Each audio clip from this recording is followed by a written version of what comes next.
Hello, viewers and subscribers. Glad to see you again this evening.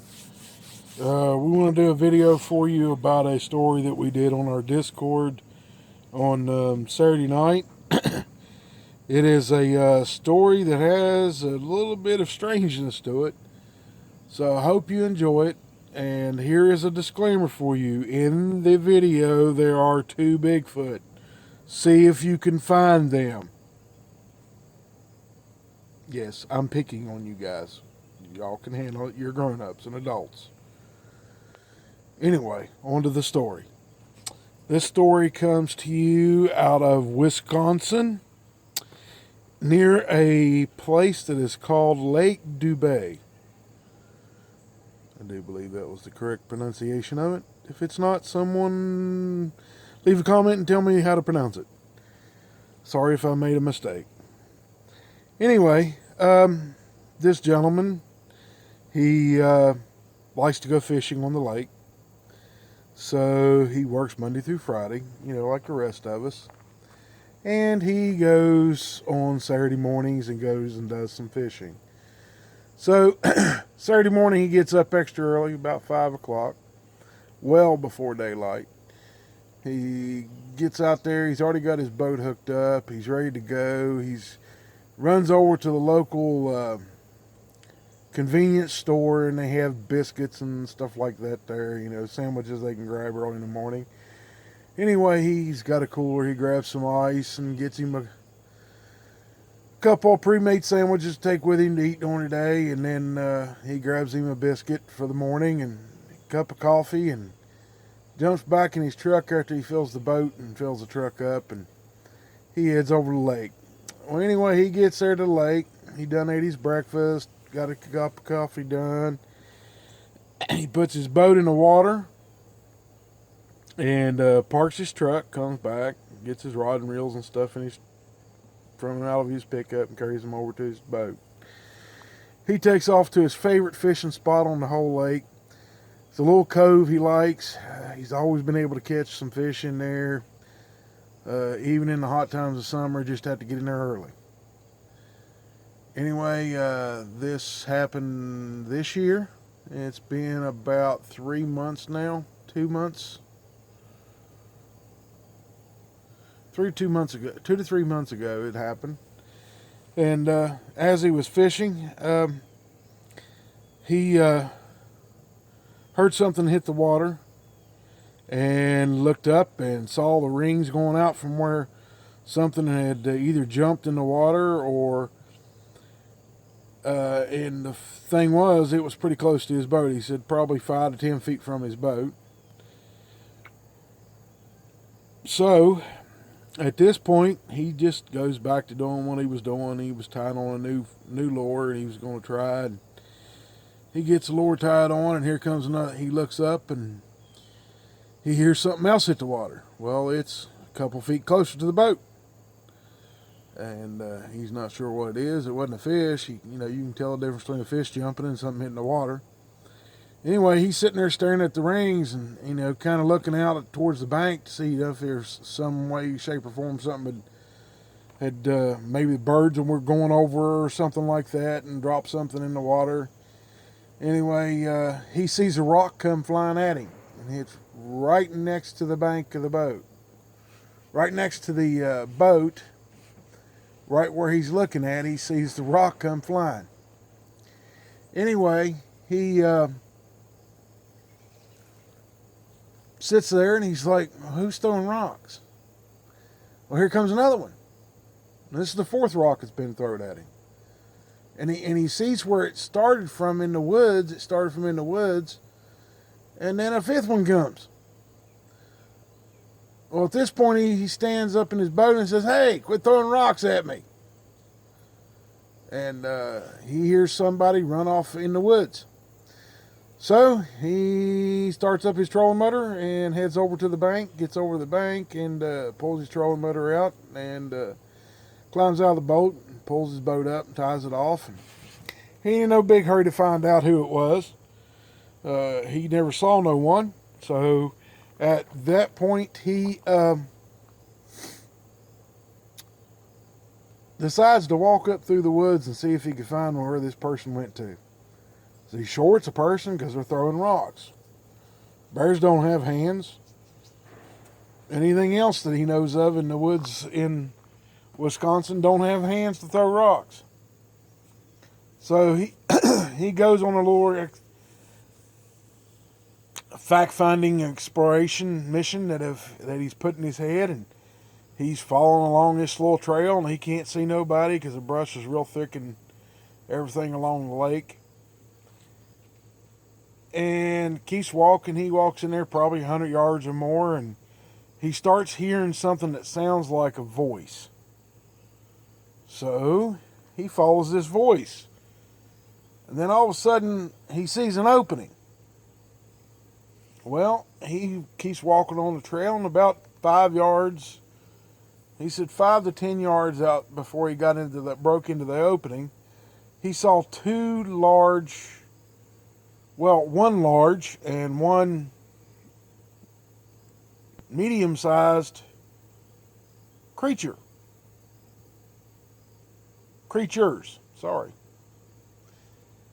At that point, he stops. He's standing there and he's looking at them. And he does not know what the heck he's looking at. But both of them are standing on 2 legs. The small one has its back to him. And the big one is standing there bent slightly over at the waist, looking down at the one that's smaller than it. And the one that's got its back to him is about the same height he is. He's about 6 foot tall.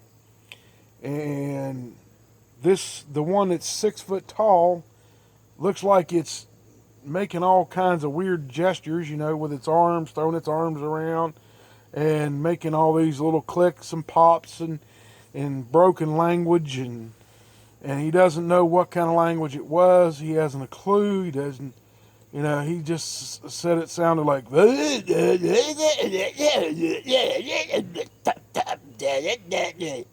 the thing's throwing its arms around. Sorry, I didn't do a very good job of it, guys. I apologize. But that's what he basically said. And at that point, he looks at the big one, and the big one's still standing there bent over, and he guesses that he may have shifted the weight on his feet or picked his foot up.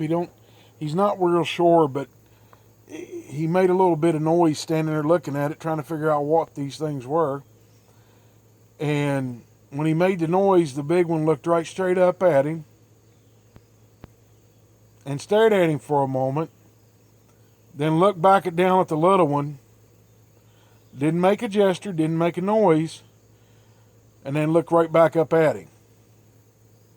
Well, at this point, the little one's in a mid-gesture and mid-sentence, and it stops. And said all of a sudden it just kind of slowly turns around and standing there with its arms kind of like outstretched, and said it looks right at him. The big one standing there with a stoic look on its face. Its features never changed. It was intently looking at the little one. It's still intently looking at him. The little one turns around and looks, and like a surprised look comes across its face, like, "Oh, you followed me. Uh-oh. Trouble." Well, at that point, here's where the strangeness comes in. He said that the big one never made a move towards him, never made a noise until this point. He said the big one took its right arm out and smacked the one that was 6 foot tall, the little one, and took its left arm and pointed out towards the woods and went, "Ugh!" Said the little one just turned, started towards the trees, got over to the tree line. All the while, the big one standing there watching him. Big one never made a gesture other than smacking the other one on the butt. Well, it was on the side of his leg, right there at his butt cheek, side of his butt cheek, that he smacked him. And The big one just kind of slowly turned away from him, looked at the little one, slowly walked across the opening. Said he was across the opening in 3 steps. Got over to the little one and shoved it in the back because the little one had stopped and was standing there staring at him. And I mean, he didn't have no weapon in his hand. They just kind of looked at him, and he didn't even bring a boat paddle.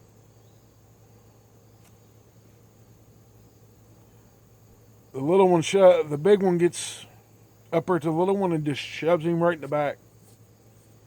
The little one gets pushed and almost knocked down.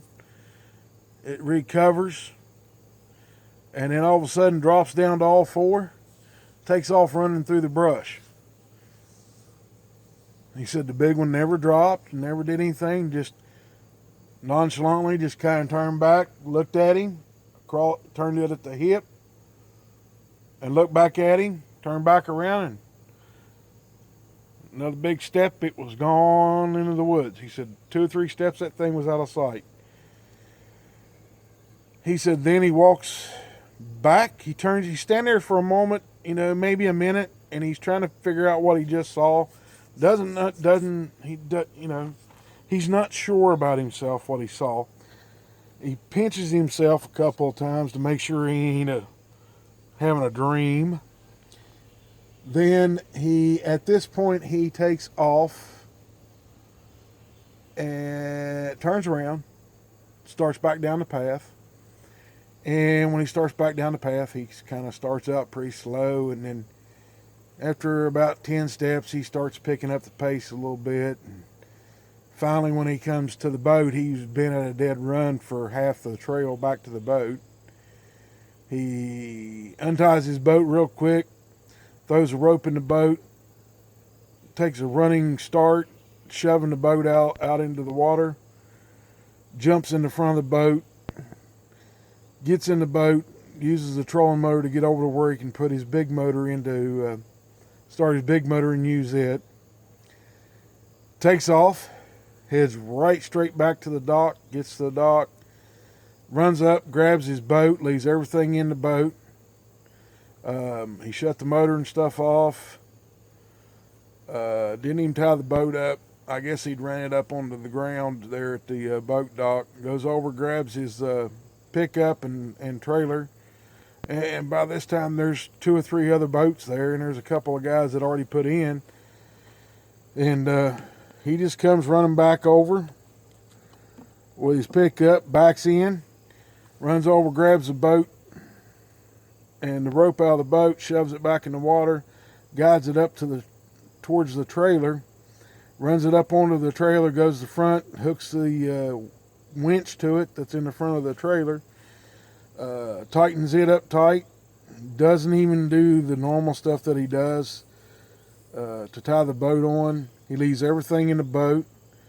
He gets out of the boat, gets in his pickup, pulls the boat up there, pulls the drain plug out of it, and that's the only thing that he normally does.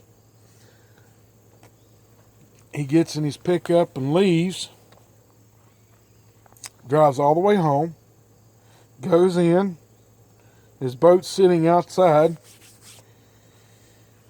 He goes in and just kind of emotionally breaks down because he never believed in Bigfoot, but now he'd seen 2 in one whack. I guess that was enough to send him into tears. So he sat there, wrapped himself up in a blanket, acted like he was a little kid scared to death. And when I talked to him, you could see that it's still affecting him to the point of where he was shaking and that he was still scared. And we discussed it at length. And I assured him at that point in time that they had no ill will towards him, because if they would have, the big one would have been the one to act, not the little one. And so to this day, he doesn't go back there on Saturdays and fish. If he fishes, he tries to fish at the other end of the lake, completely away from it, where it's more open around the bank. and he hasn't been back there for like 2 or 3 months now. And he don't go out by himself anymore. He always suckers one of his buddies to go out with him. Well, he don't sucker. I mean, he got fishing buddies. So anyway, he hasn't been back there alone. He doesn't want to go to that end of the lake. He won't go back. And so it's changed him. So I hope you ladies and gentlemen enjoy the story tonight. And as always, we are very grateful and thankful for all of you subscribers. We're thankful for the many views that we get per video. And I appreciate everyone. And we hope that every one of y'all enjoy this video. So we are going to end this video now. And I hope each and every one of you enjoy it. And thank you again. Bye-bye.